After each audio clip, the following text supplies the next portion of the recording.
Self-driving taxis will soon hit the streets in San Francisco, offering paid trips 24 hours a day. California regulators approved permits for two autonomous car companies, Waymo and Cruise, last week, making it the first city in the nation to have two driverless fleets in operation. The decision's a big win for driverless vehicle operators who spent tens of billions of dollars on the technology with very little return until now. But some city leaders, as well as residents, argue driverless cars will disrupt the economy, cause traffic jams, and interfere with emergency response scenes. Joining us now is Johana Bhuiyan. She is a senior tech reporter and editor for The Guardian. Johana, thank you so much for joining us. Let's talk about these driverless cars. They've been on the streets for years as Waymo and Cruise have tested their products. Why is there so much backlash now that the robo-taxis are charging for rides? Yeah, I mean, there has been a lot of concern over the course of the test period for both Waymo and Cruise.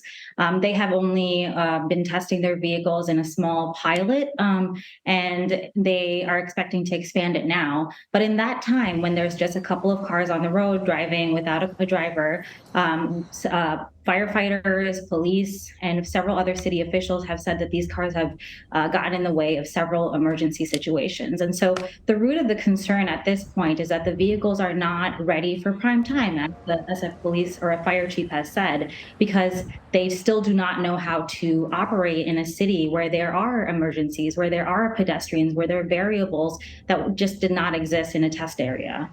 So what have the two companies, Waymo and Cruise, said about the fact that their vehicles don't pull over for ambulances, for example?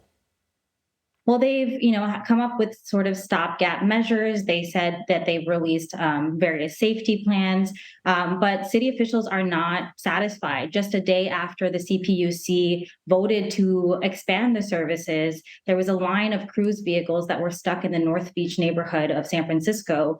And while there wasn't an emergency situation happening at the time, the Board of Supervisor, Aaron Peskin, who is the supervisor for North Beach, is really concerned that this could happen when there is an emergency situation. So several city officials are actually considering, they've said every step in order to get the CPUC to reverse their vote, including possibly an injunction.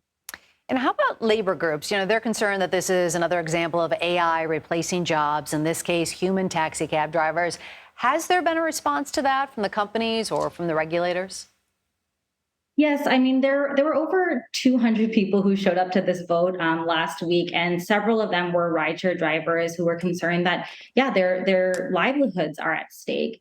The response has largely been that this is not a zero-sum issue where, the driverless cars will be operating alongside human drivers for a very, very long time. But rideshare drivers, professional drivers are not satisfied by that. They think that even if they continue to operate alongside these driverless cars, they will eat into their demand. Many of the drivers said that this is how they support their family, and so this could really hurt them. Well, I mean, do we even know what the market is for people willing to get into a car that's driving itself? I mean, if I'm a driver for Uber right now, I wouldn't be terribly worried about this because, have you seen these cars? No. Have you seen them in action? Johana, yourself, have you talked to anyone else who's pulled up alongside one and go, how the heck is that thing moving if there's no driver? I have seen them in action. I have been in a Cruise. I've been in several different self-driving cars over the last few years, largely when they were still in the development phase. But in the last year, I've ridden in a Cruise while it was completely driverless in San Francisco. I will say the ride itself was very smooth, but their capabilities are still pretty limited. I had to catch it between the hours of 10 p.m. and 6 a.m. The car drove really, really slowly. And I think more than being as a rider, there was sort of a learning gap. As a pedestrian, it's very difficult to figure out how to sort of navigate these because there's not a driver in the seat where you're communicating with them, where you can see that they've seen you and that you can cross safely. So there's still a lot of comfortability that the residents of San Francisco have to get to at this point. And just think of the terrain in San Francisco with those hills and being back there by yourself with no driver. That would make me very nervous. I would miss? I would miss the driver asking me how my day's going.